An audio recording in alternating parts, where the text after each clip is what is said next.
And welcome back, everyone, to the channel. This is your host, Zach, here on the Yo Bro Nation YouTube channel, and this is also your Supernatural Season 15, Episode 19, the supposed season finale.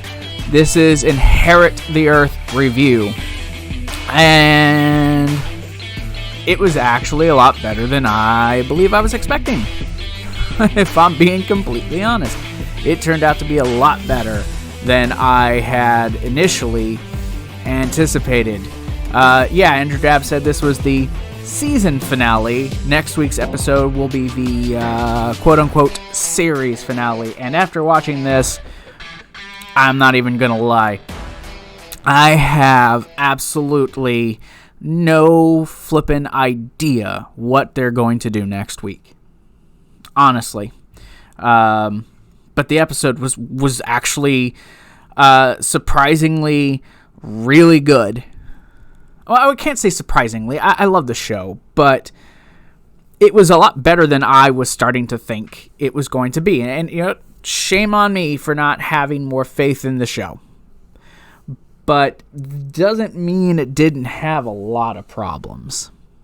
It did. It had a lot of well, not a lot, but it had a few problems. A couple things where it's like, wait, what? This is kind of like last second out of like nowhere. I guess you can't really say MacGuffins, but just like little things that just all of a sudden happen, and you're like, oh, okay. There was a lot of emotion in this episode, and especially towards the end. Not everything made sense with what they did, but you knew where this was going, right? You knew where this was going. You knew that they were going to do the things that they were going to do. Like, a lot of people had this had this kind of already figured out. So maybe some people are going to walk away from this disappointed, maybe. I'm not sure. But still, it wasn't bad. Like, it was, if we're going to call it a season finale, it's definitely better than a lot of the season finales I think we've had, maybe the last 6 seasons. I was not a fan of season 9's finale, with the whole New God thing and Dean dying. I thought the whole, Demon Dean thing was cool to start off 10, but I didn't like 10's finale literally at all. 11 was cool with Amara and bringing back Mom. 12, no. 13, And I actually kind of enjoyed last year's. But it's better. I still think this one was better than last year's because it's more of a tied, put the bow on it. It's over. It's done with, right? More cameos. There was more cameos for the sake of cameos, I'll just get into this part right now. One of the plot threads for the episode was Lucifer came back from the empty.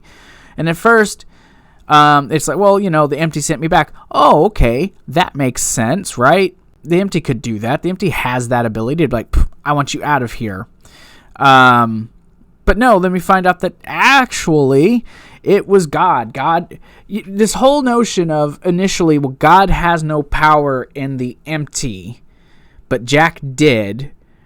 But then Jack could only, I guess, do it that one time. But then now Chuck did have the ability to reach into the empty. What? I thought he didn't have. So again, Andrew Dab going through something and saying, I'm going to change that for the purpose of this. If he would have stuck with the empty, sent him, cool. And then God then approached him and was like, hey, help me with this and you'll be my favorite. That would have made a little more sense, but not, well, Dad brought me back because I'm his favorite. And then you get the whole Adam storyline where Adam's helping him, but he's not really. Like, I don't know. Those are actually probably my biggest issues with the episode, truthfully. Other than just this all of a sudden way that, we're just able to beat God now because of, we figured this part out. Because this happened. And I'll get into all that as I actually go through the episode. But honestly, other than that, I think Jensen and Jared did fantastic. And, great on them. I loved the character. I mean, Jack didn't have much to do in this episode till the end. Otherwise, Jack just kind of stood around going, oh, I'm so sad. That was his job otherwise throughout this episode. It's just the facts. But I'm done ranting. Yeah. I've got no drink. Oh shit, my drink was taken. So I'm just going to go ahead. I'm going to actually get into the actual review. And let's go ahead. So yeah, season 15, episode 19, Inherit the Earth. Yes. So this picks up obviously where we left off.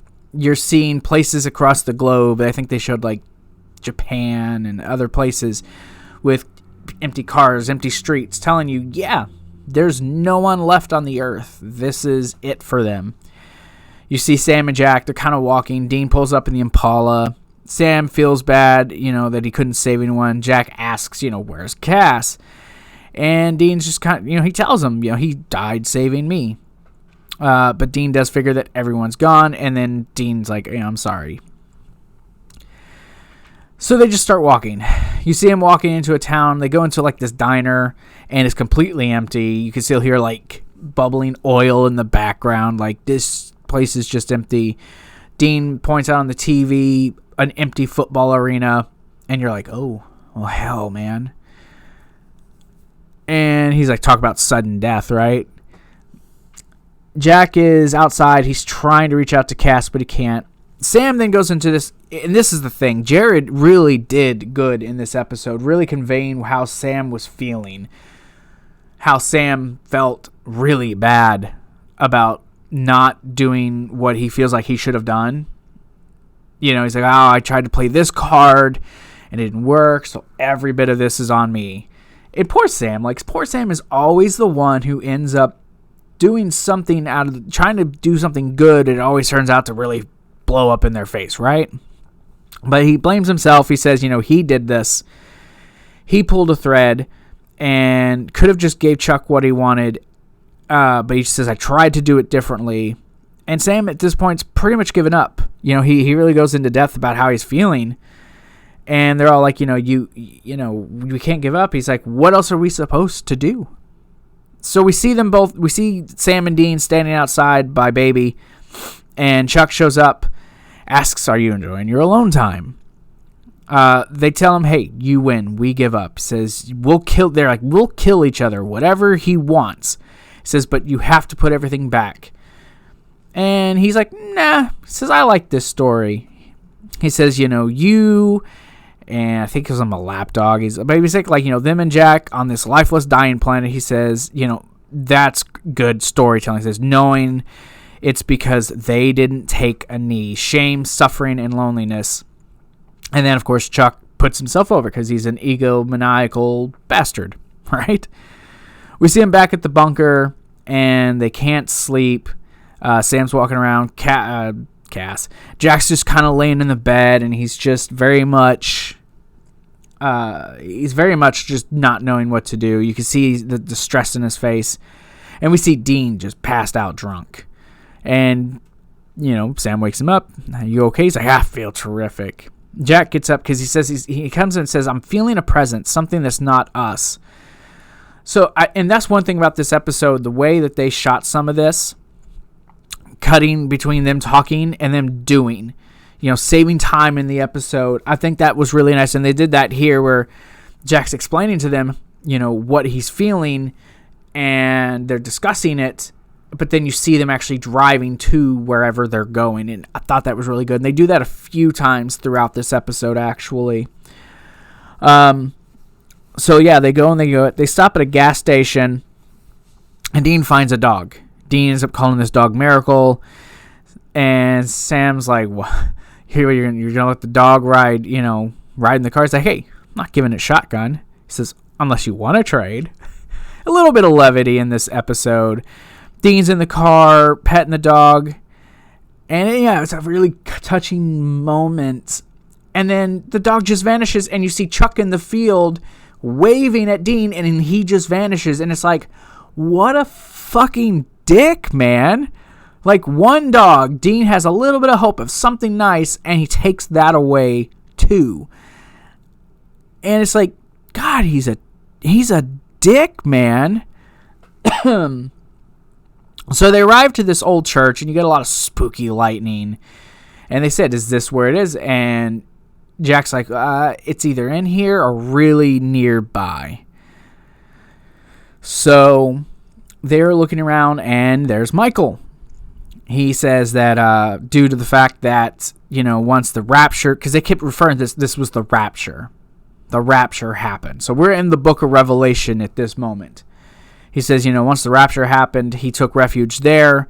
Since he, helped them and took their side, he knew he didn't want his father looking for him.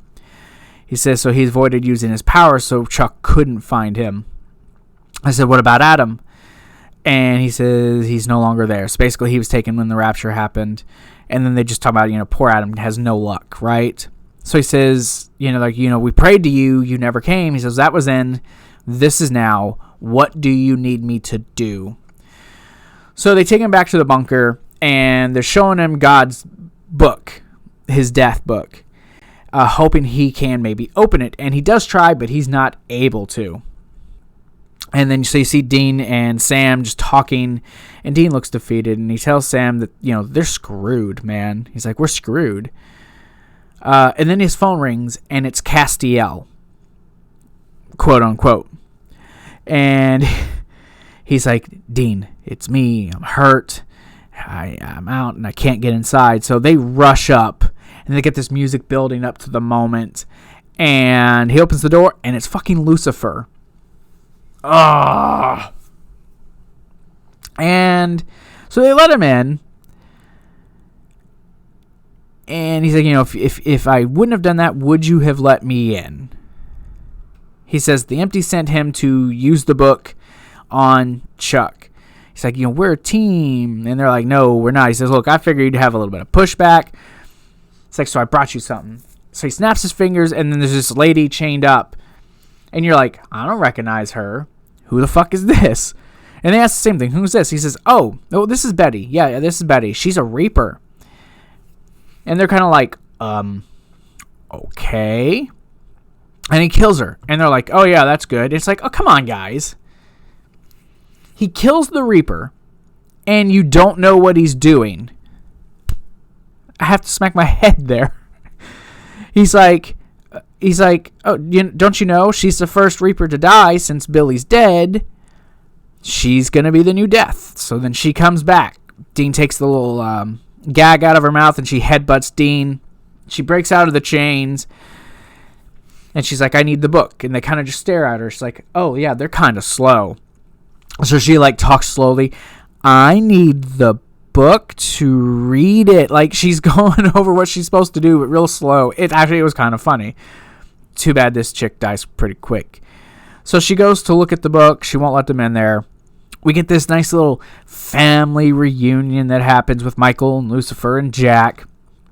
Jack runs across, Michael and Lucifer. They're just kind of this little squabble about, who was Dad's favorite. It's like, yeah, well, look, now Dad hates you, me, and humanity. You know what it means now?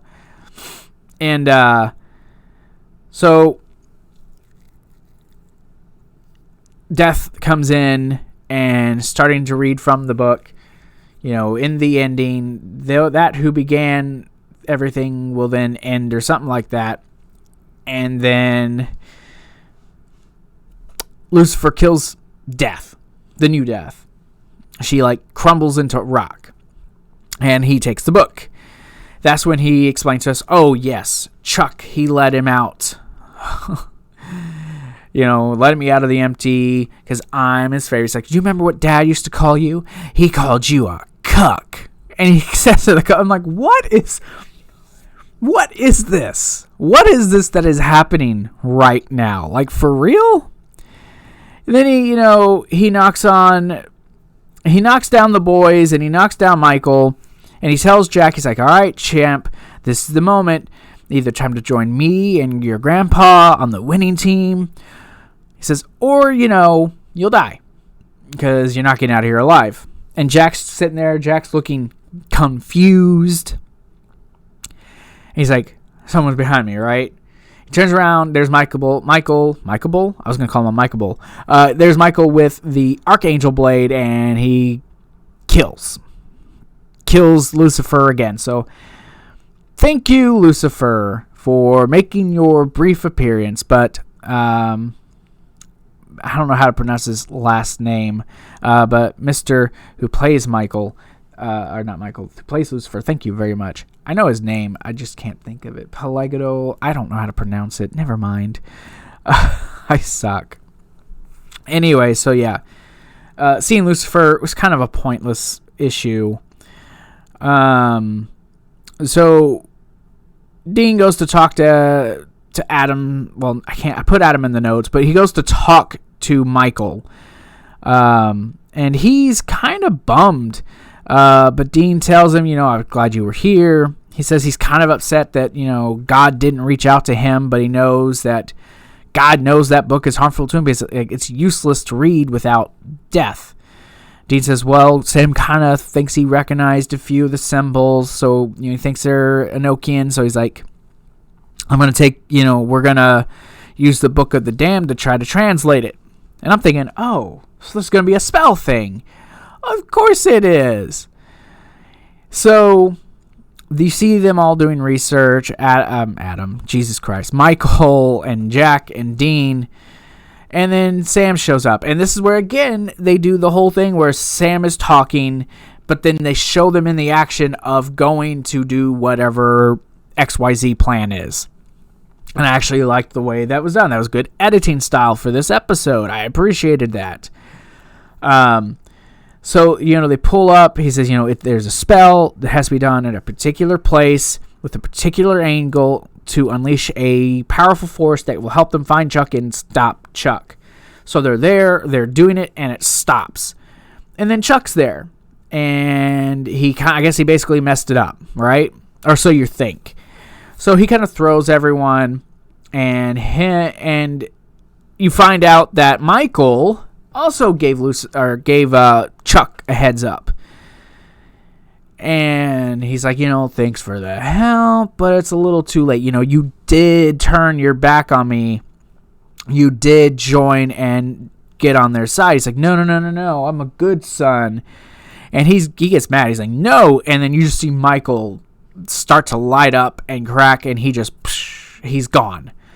So now not only is Lucifer dead, now Michael is dead. So big players off the board forever.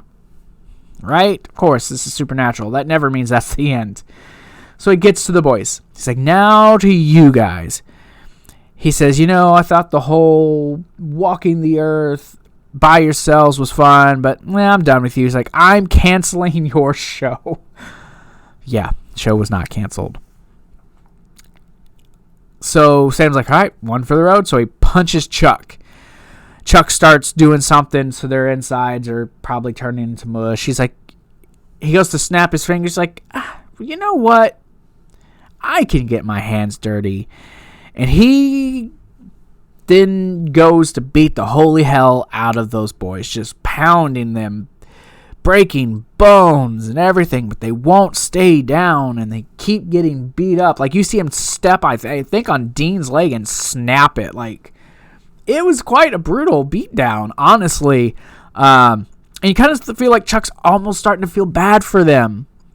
You almost feel like Chuck feels bad, right? And they're smiling. He's like, what are you smiling about? They get up. They said, because you lose. And he turns around, and Jack's behind him. And he says, "Hey, buddy." And he's slowly walking towards him, and Chuck looks kind of afraid. And he goes to snap his fingers, and nothing happens. And he tries it again and again. Because earlier Lucifer said, you literally are powerless right now. So you're assuming Jack has really no power. And Jack just walks up to him and absorbs every bit of Chuck's energy and power. It was kind of a nice visual, actually, to see them both light up, and Jack was just glowing orb of light. And so yeah, he takes away all that and everything, and he asks, what did you do? And they said, we won. And they said, go ahead, look in your book. And he looks through his book, and it's all blank pages. They said, after Death died, knowing she couldn't read it, we needed a plan B. So he goes in explaining, once they found out Lucifer had turned on them, and they could tell that Michael felt jealous, so they figured, hey, he was going to give you the heads up. So we came up with this plan, the whole spell thing, and how Jack became like a power vacuum. And when they were fighting, Jack was just absorbing the power, and it charged him up. And then when Chuck was beating them up, Jack just became basically unstoppable at that point. And that was it. And Chuck says, so this is why you're my favorites. He says, for the first time, I don't know how this ends. He says, so what? You're going to kill me? He says, after everything I put you through, telling, having Sam kill Dean, and then Dean to kill Sam, the ultimate killer. Dean and them start to walk away. Dean's like, sorry. Dean says, but that isn't him. He's like, I'm not that person. And they go to leave. And Sam asks Jack, he's like, can he come back? And Jack says, it's not his power anymore. So Dean's like, so this is it. This is for you. So you will be like every other person, every other human you forgot. You'll grow old. You'll get sick. You'll die. And you'll be forgotten. And they leave him. That was the end of Chuck's story. They leave him. And he's freaking out. Begs them to wait. It's similar to Megatron's story when he became human. He didn't know what to do. Chuck, for the first time, was legit human. No powers. So you see them go back to this town. Actually, the way they ended Chuck's story, I get it. He's human. He's not a threat to them no more. Obviously, he's never going to be a threat to them. Watch in the next episode, he figures out a way to kill the boys. Watch. Without powers, he kills the boys. Watch that be the case. But, so, I don't know. I guess that was kind of a lame way. Sure, Jack's the new god. Okay. Jack is the new god. Literally. All right. So, you see them driving, though, back into a town. And Jack's going to try to bring everyone back. And boom! It works. Of course it works. And Sam's like, does that mean you're him? And Jack's like, I'm me, but I know what you mean. And Dean's all excited. And, he's the new head honcho. We're going to go back to the bunker. We're going to have a new big TV. Like, he's super excited. And Sam's like, is Amara, what happened to Amara? He's like, Amara's with me. We are balanced. And Jack tells him, I'm not coming back home. He says, I already am home. I'm everywhere. Every raindrop, every speck of dust. He talks about, he's like, people are going to have answers or questions. They need answers. He's like, the answers will be within them. He's like, maybe not today, but someday. And I'm everywhere. I'm with everyone. People just need to trust in that. And he tells him, I will be hands off. Says Chuck wrote himself into the story. I'm not going to do that too. So Chuck is going to be the perfect being, the new god. So he says he is there, and people need to trust that. And he says, through them, he learned that people can be at their best, and that's because of them. And he starts to cry, and he tells them goodbye. So it was a very tearful moment for those guys. That it was just a beautifully done scene. Honestly, Like, Alex did really well in that scene, you know, playing that character. He reached Super Saiyan mode, which I think pretty much everyone figured when the season ended last year that was going to be the ultimate endgame, right? Haha, there's that term, endgame. So here we are, back at the bunker. The boys, just them, you know, it's quiet. And they have a toast. They said, everyone they lost.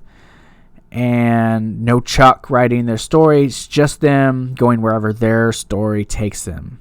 And then cut to them driving down the road as the sun's setting, and you get this flashback of all these moments, primarily from the first 5 seasons, a little bit sprinkled here or there. You see a flash of all the major characters that pop through the show, Bobby and Ellen and Joe and all of these characters. You know, just Becky even showing, like, a lot of major moments being showed. And then it's just them driving off, which leaves me, you know, that's how the show should have ended right there. That was perfect. The boys free to do what they want. He said this was the season finale. This felt like the series finale. Like, it ended the story with Chuck, but next week's going to be a 2-hour finale, series finale. And I'm just kind of like, well, where do you go with this? What, 1 episode to go? It's going to leave us, as they said, quote unquote, breathless. Where do you go with this? Like, honestly, where can you go that this show's not already... This was the perfect ending right there. The boys driving on the road, doing their thing, man. Could have kicked on Carry On, My Wayward Son, and that'd been perfect. A perfect ending. But we got 1 more episode to go. I have no clue what that episode's even going to be about. No clue. There's a big bad. They're going to have a monster hunt. They're going to die now all of a sudden in this last episode. You don't need to kill them now. They got what they wanted. They're free. That is a perfect wrap-up. They could go and live lives again or be hunters, just killing monsters, weekly monsters all over again. In the universe, Sam and Dean are doing their thing, and I think everyone would happily accept that. They would all accept that being the end. But instead, we're getting another show next week that will probably be not as good as this episode was, to be honest. I don't think next week's episode will be as good as this week's episode. So, I'm crossing my fingers I'm wrong. But that's going to do it for me, guys. That was my review for Supernatural Season 15, Episode 19, Inherit the Earth. I think it would have been a better episode, it would have been better if this was Episode 20 and this was Carry On, but it is what it is. It was good. It ended good. It tied up most things that we needed tied up.